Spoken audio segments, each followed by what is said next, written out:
Welcome to this deep dive. Today we're exploring a really profound vision of reality, one that stretches far beyond the physical world we inhabit. We're talking about the astral world, as revealed through the teachings of Paramahansa Yogananda. Yogananda is, of course, just a towering figure, isn't he? Bringing Eastern spiritual wisdom to the West. Millions know him from his classic Autobiography of a Yogi.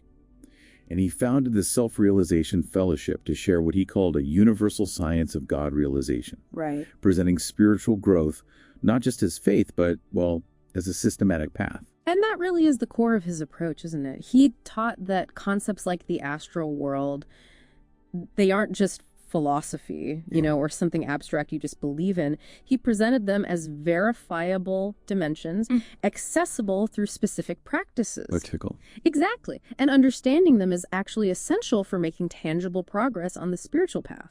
It's functional knowledge for liberation, really. Precisely. So our mission in this deep dive, using the sources you've provided, is to sort of peel back the layers and understand what Yogananda really meant by the astral world. Is it simply an afterlife destination? Or maybe something far more fundamental, perhaps even connected to our experience right here, right now?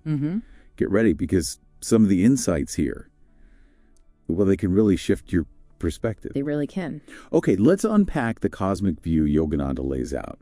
Yeah. He doesn't see just one layer of reality, does he? No, not at all. He talks about 3 primary planes. Think of them as progressively finer levels of divine manifestation. Like different frequencies. Exactly, like different states of being, different densities of energy and consciousness vibrating at different frequencies. Okay. So first there's the physical plane, that's the most dense. It's the world of gross matter, and it's driven primarily by desires tied to the ego and sensory experience. Yogananda actually observed that the pull of sensory gratification here is often stronger than the desires associated with the higher planes. Yeah. This physical realm is seen as limited, steeped in the illusion of duality, what's called Maya, and described quite starkly in the sources, actually, as a gross, limited, and distorted copy of higher realities. A distorted copy. Okay. What's next? Then comes the astral plane. Now, this realm is composed of light, energy, vibration. Desires here shift. They focus more on enjoyment derived from vibration. Enjoyment from vibration. How does that work? Well, beings there perceive creation not as solid objects, but as these exhaustless expressions of changing light. They even have unique senses, like being able to smell, taste, and touch light. Smell light, wow. Right. It's a plane of far greater freedom. Thoughts and desires manifest much more directly there. Objects aren't solid matter like here. They're precipitated as forms of light, or even condensed thoughts or dreams. Condensed thoughts. Okay, and the third plane? And finally, the highest is the causal plane. This is the subtlest realm. It's the plane of pure thought and perception. Desires here are fulfilled just through direct perception of truth. Beings there see the whole universe as realizations of the dream ideas of God. Dream ideas of God. Manifestation is instant, just sheer thought. It's fascinating how the desires evolve across these planes. The sources mention causal beings find physical or even astral delights gross and suffocating. What does that potent word, suffocating, tell us about the soul's journey? That's a key insight, isn't it?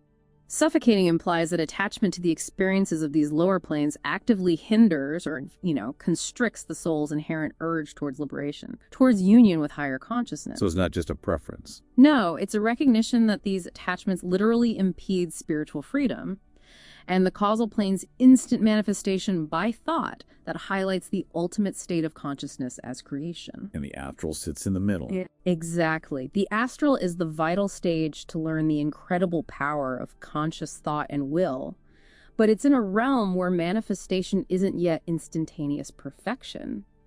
It's still those condensed thoughts or dreams becoming forms of light. A training ground. A crucial training ground, yes. So the astral plane acts as the essential bridge. Precisely. It's the intermediary realm where consciousness starts to directly interact with reality, learning the principles of manifestation through light and vibration, before graduating to the pure thought realm of the causal plane. If you compare the nature, manifestation, sensory experience across the three, you see this clear progression towards ever greater freedom and directness. Okay, here's where it gets really interesting. Let's dive into what the astral world is like according to these sources. It's described as fundamentally composed of light, energy, and vibrations. And the scale is just staggering. Yogananda states this subtle universe is hundreds of times larger than the material universe. Hundreds of times. Yeah. And this ties back into his core principle. Light is the real essence of everything. Even our physical world is ultimately light, just, well, incredibly slowed down and densified. The descriptions of its environment paint an extraordinary picture compared to Earth. Oh, absolutely. It's depicted as infinitely beautiful, clean, pure, and orderly. No dead planets or barren lands. And compared to here? Well, contrast that with our world. There are no terrestrial blemishes like weeds, bacteria, insects, and snakes. No snakes. No snakes. And no war, disease, or accidents. Because existence there is characterized by mutual helpfulness rather than antagonism. Sound idyllic. It does. The climate is an even temperature of eternal spring, and you get these vivid images of opal lakes, bright seas, and rainbow rivers. Beautiful. And as we touched on, the connection between consciousness and reality there is just profound. Thoughts and desires can manifest more directly. Time and space are experienced as more fluid and flexible. Fluid time and space. Yeah.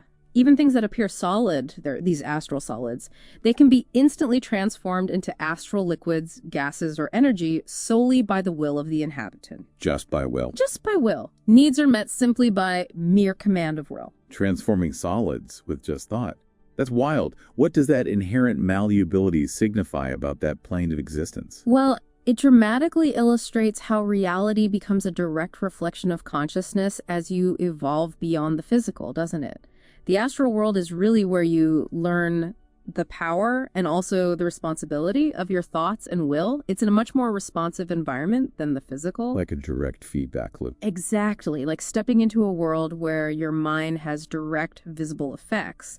And the absence of those blemishes and conflict, it isn't just aesthetic. It reflects the higher, more harmonious collective consciousness of its inhabitants. And this leads to a truly mind-bending idea presented in the sources. Yeah. Our material world is just a shadow, or a gross, limited, and distorted copy of the astral.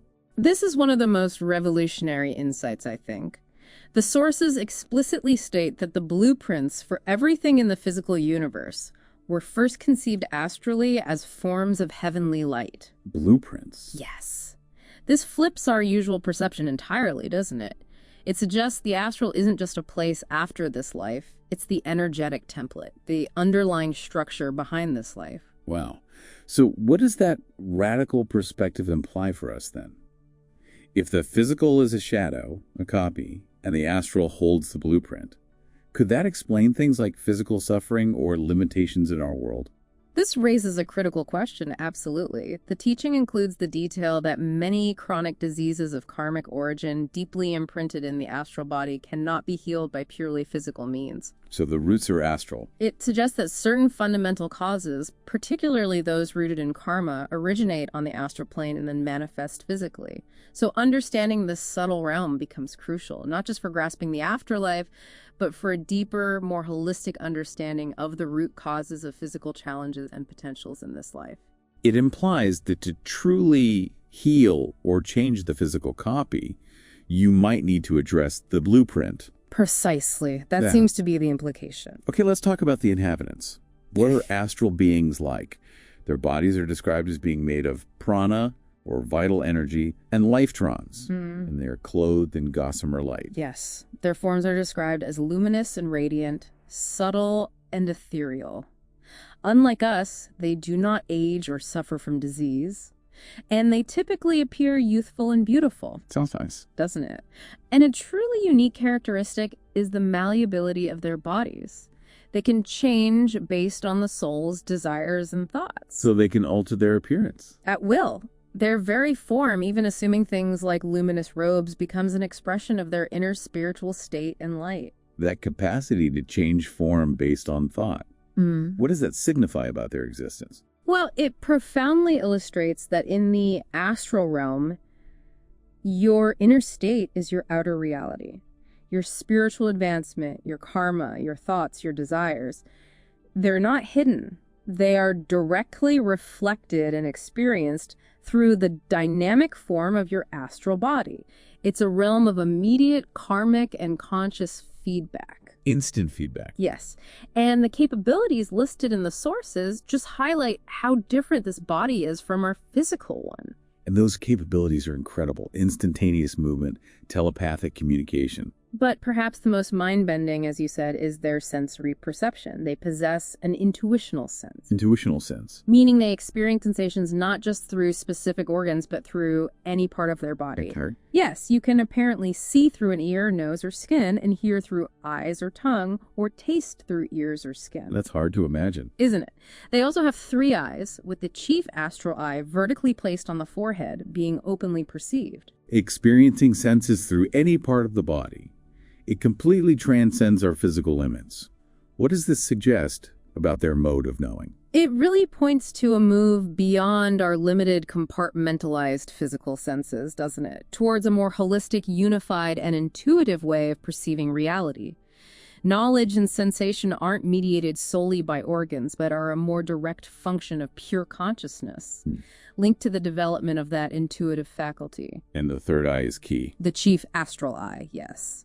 Associated with what's often called the third eye, or Ajna chakra in yoga, that energetic center between the eyebrows. It's described as the primary organ of subtle perception there. Okay.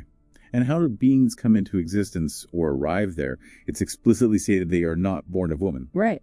Offspring are apparently materialized by astral beings through their cosmic will into these specially patterned, astrally condensed forms. Materialized by will. Yes. And souls who transition from the physical world after death, they arrive in an astral family environment by invitation, drawn there by similar mental and spiritual tendencies. Makes sense, like attracts like. Exactly.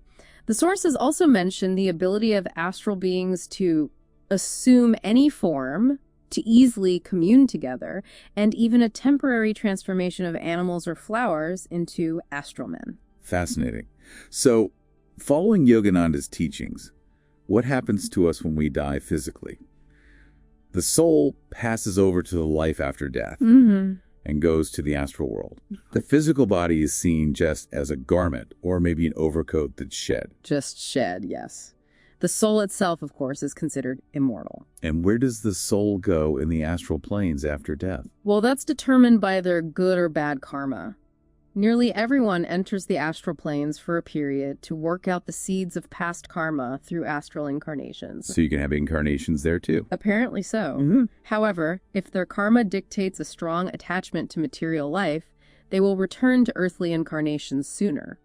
Souls who have lived virtuously tend to stay longer in the better astral regions and carry an inborn impetus towards self-improvement, even when they eventually reincarnate back on Earth. So this isn't a static heaven or hell, is it? Like a final destination? No, absolutely not. The astral world in this context is presented as this dynamic, highly individualized, well, like a karmic processing center. Karmic processing, I like that. Yeah, it's an active, purposeful stage of purification, learning, and evolution. Not just passive reward or punishment. The sources emphasize these astral regions are none permanent, but simply a place for us to rest and recharge our batteries for our next incarnation. Resting and recharging. Exactly. It's a crucial temporary phase in the ongoing journey of the soul. In this view, death almost sounds like a relief in some ways, a temporary emancipation, blissful freedom, a wondrous experience of peace and freedom. It does have that quality in the descriptions. Souls are free, unhindered by physical limitations, breathing the joy of spirit instead of air. And there's a comforting detail, too. Friends of other lives easily recognize one another. Yes, realizing the immortality of friendship and the indestructibility of love, that sense of continuity and recognition of soul bonds is indeed very comforting. But there's a caution mentioned here, right? About grief. Yes, a significant caution. It says, extreme sorrow prevents a departed soul from going ahead toward greater peace and freedom. So our grief can hold them back. That's the implication. Intense attachment, even the sorrow of those left behind, can create a kind of karmic pull that hinders the soul's progress in the astral realm. Wow. True love, in this context, supports the other's spiritual freedom even across dimensions. Letting go is part of that love. That's powerful. Now, within the vast astral realm, there's mention of a specific, highly advanced place, Hiranyaloka, Ah, yes, the illumined astral planet, described as a supernal astral heaven for advanced souls. Yes, this is presented as a very high-level astral sphere, quite distinct from the general astral planes. It's the destination for advanced beings who have already significantly destroyed many seeds of karma in lower astral worlds. So it's like the peak of the astral. Essentially, yes. It's the culmination of the astral evolutionary journey, a final purification ground before moving towards the causal plane or ultimate liberation. It's portrayed as incredibly radiant, peaceful, and joyful. And Sri Yukteswar, Yogananda's own guru, is said to reside there serving as a savior. Correct. Sri Yukteswar explains in Autobiography of a Yogi that his divine role there is to help these highly developed beings shed their remaining astral karma to achieve liberation from astral rebirths. So the guru's work continues. It does. It's a place of intense spiritual refinement. And this reveals a profound aspect of the guru-disciple relationship in this tradition. Guidance and support extend across dimensions and lifetimes, even at these very advanced stages of evolution. Who qualifies for this incredibly high-level place? It sounds exclusive. It is presented as exclusive. Entry is for souls who, in their last earthly life, reached a very high state of God communion. They must have gone beyond the state of Sabbakalpa Samadhi, which is a state of ecstatic union, where the yogi loses outward body consciousness into the higher state of Nirvikalpa Samadhi. Nirvikalpa. What's the difference? Nirvikalpa Samadhi is the superior state achieved by the most advanced masters, where union with God is maintained continuously, even while the yogi is outwardly conscious and engaged in worldly duties. Oh, okay. And they must also have developed the meditation-given power of consciously leaving their physical bodies at death. Conscious exit. Yes. The sources also note that nearly perfect causal beings also temporarily reside on Hiranyaloka, indicating it serves as a crucial transition point before the soul merges fully with the Absolute. Okay, this next part is perhaps the most provocative for me.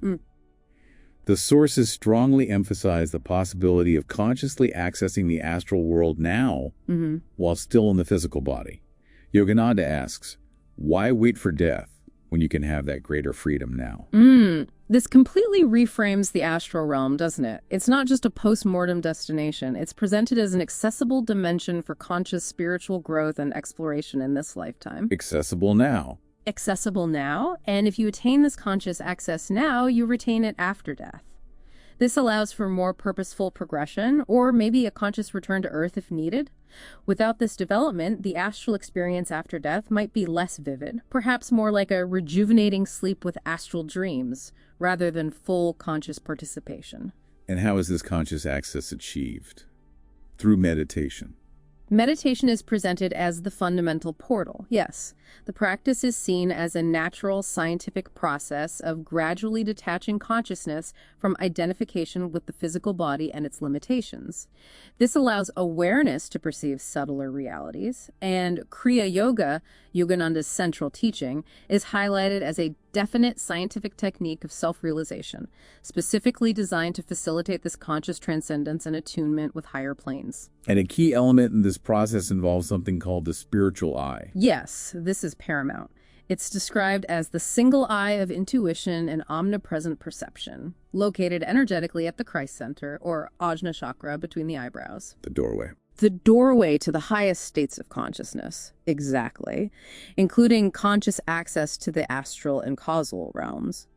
In deep meditation, it's visually perceived as a ring of golden light encircling a sphere of opalescent blue, and at the center, a pentagonal white star. What is the significance or symbolism behind that specific visual? It's very distinct. It is. The sources provide a breakdown. The outer golden ring represents the vibratory realm of creation, the universe as energy. The inner blue sphere represents God's intelligence or Christ consciousness present within creation, the active conscious principle guiding the cosmos, and the central pentagonal white star represents the vibrationless spirit, the absolute reality, formless and transcendent beyond all manifestation. So seeing it isn't just seeing something. No, it's more than that. Seeing the spiritual eye is described as accessing the energetic mechanism within yourself, that single eye of intuition that allows consciousness to perceive these successive levels of reality, from the physical to the universal Christ consciousness, all the way to the absolute spirit. It's presented as the fundamental physiological and energetic key to inner perception in the yogic path. Why strive for this conscious astral access now while living physically? What benefits are listed in the sources? Well, the benefits are described as incredibly comprehensive. It allows one to realize the freedom of their true nature within the physical body. Right here, right now, you can learn the causes and healing of all suffering and diseases by understanding their astral roots. Understanding the blueprint again. Exactly. And discover the secret of existence, gaining direct knowledge of what happens after death and where we were before birth.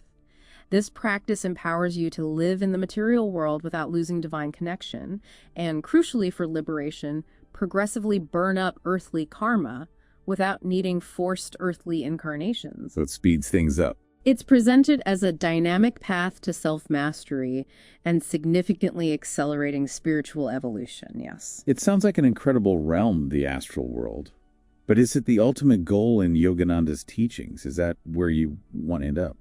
The sources are actually very clear on this point. While it's certainly a place of greater freedom and spiritual refinement compared to the physical, the astral world itself is not the ultimate liberating experience. Not the final stop. No. The spiritual journey begins by transcending material delusion for the finer astral existence. That's a step up, but the ultimate spiritual ambition is stated as burn up earthly karma, enter the astral heaven, referring to those higher astral realms like Hiranyaloka, and never have to take another forced earthly incarnation. So freedom from compulsory rebirths entirely on any plane. Yeah. What is the absolute final goal then? The absolute goal is self-realization and God union. God union. Which is defined as the knowing, that we are one with the omnipresence of God. The soul is understood not as some separate entity, but as individualized spirit, inherently ever-existing, ever-conscious, ever-new joy. Ever-new joy. Yes. And reincarnation continues, whether on the physical or astral planes, until this state of oneness is fully permanently realized. Even Hiranyaloka, as advanced as it is described as a temporary abode before the soul progresses fully into the causal world or achieves final absolute liberation into spirit. And this journey culminates in experiencing something called cosmic consciousness. Yes, that's the state where the realized yogi experiences this ever-bubbling bliss, and it's felt simultaneously in their physical body, expanding out to encompass the big cosmic body of the universe, and ultimately realizing their identity with the absolute vibrationless spirit beyond all manifestation. So the deepest why is answered. Exactly. The why of being is answered in that profound realization quoted in the sources. From joy we have come, in joy we live and move and have our being, and in that sacred perennial joy we melt again. It's the dissolution of the limited individual ego into the omnipresent divine consciousness. It sounds like a path of effort, though. Yoga, meditation. Oh, rigorous effort through yoga and meditation is central, yes. But the sources also acknowledge that God's grace plays a role, drawing advanced disciples to omnipresent liberation. So it's seen as a balance, really, between devoted personal practice and a kind of divine receptivity or surrender. Wow. Diving into Paramahansa Yogananda's teachings really paints a vision of the astral world that's, is far richer and more dynamic than simply a concept of heaven, isn't it? It really is. It's presented as this vibrant dimension of light and energy, vastly larger than our physical universe. And crucially, it's portrayed not just as an afterlife destination, but as a vital, dynamic, evolutionary stage for the soul, a place for working out karma. Yeah. And astonishingly, the underlying energetic blueprint from which our physical reality is derived. That blueprint idea is key. And most powerfully, perhaps, it's a dimension that, according to these teachings, can be consciously accessed and explored now, while we're still living in our physical bodies, through dedicated meditation and practices like Kriya Yoga. And this access offers profound benefits, not just for spiritual growth, but even for understanding and healing physical challenges. It places the astral world within this grand, multi-tiered cosmology, physical, astral, causal, all leading ultimately to self-realization and complete freedom from compulsory cycles of rebirth, returning the soul to its native state of ever-new joy and oneness with spirit. So this entire framework, presenting the astral world as both a blueprint and an accessible dimension, it really invites you, the listener, to consider something fundamental, doesn't it? It does. If our physical reality is rooted in a subtle dimension of light and energy, and if conscious access to that dimension is possible while we live here, what does that imply about the potential we hold within ourselves right here and right now to understand, experience, and perhaps even fundamentally influence our own reality? A very profound question to reflect on.